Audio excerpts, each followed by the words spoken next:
સમજ એ જ આચરણ. સમજ એ જ આચરણ છે. હું આચરણમાં લાવવાનું ના કહું છું.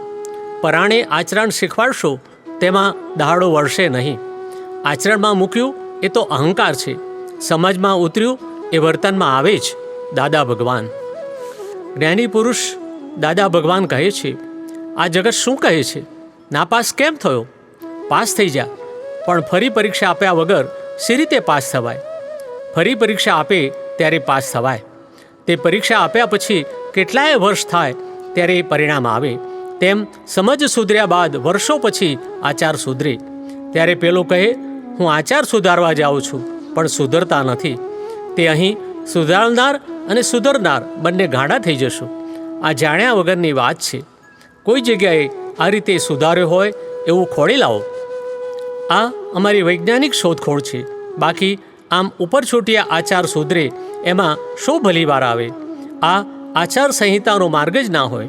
આપણી આ શોધખોળ બહુ ઊંડી છે. જગત આખું આચાર સંહિતા ઉપર જ ચાલેલું. પછી વિચાર ગમે તેવા આવતા હોય, પણ એમને તો આચાર સંહિતા સારી જોઈએ. જ્યારે દાદા તો સાચી સમજ પર ભાર મૂકે છે. વહુ અને ધણી બે સાથે ફરવા નીકળ્યા હોય ત્યારે વહુ જાણે કે આનું કોક દહાડે ખૂન કરાવવું છે, ને પેલો ધણીએ જાણે કે આનું ખૂન કરાવવું. એ બંનેના સાથે ફરવાના આચાર તો બહુ સારા દેખાય છે, પણ એને શું કરવાના? એટલે મોક્ષ માર્ગમાં આ બધા આચાર અમે ઉડાડી મેલ્યા.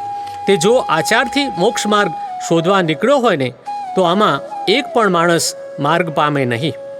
એකුએ આચાર બદલાય નહીં ને એનો દાડો વળે નહીં.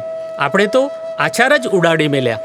અક્રમ શાથી કહેવાય છે કે આચારને ઉડાડી મેલ્યું.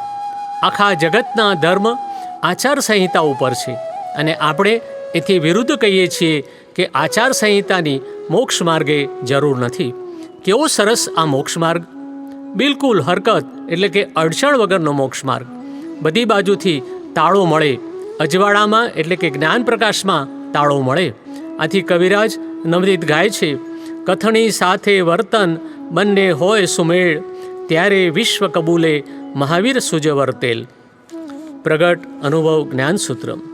એટલે આ કાળમાં સ્પેશિયલી અંતર્વિજ્ઞાન એટલે કે ઇનર સાયન્સ સ્વરૂપે છે.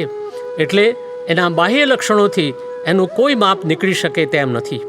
છતાં એમાં સમજમાં આવી શકે તેમ છે જરૂર. એનો સ્વાદ એટલે કે સુવાસ જેમ ફેલાય તેના ઉપરથી ખબર પડે કે એના આચરણમાં કંઈક આવ્યું છે.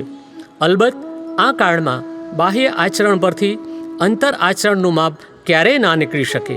એ પહેલાંના કાળમાં હતું. જ્ઞાની પુરુષ કનુ દાદાશ્રી.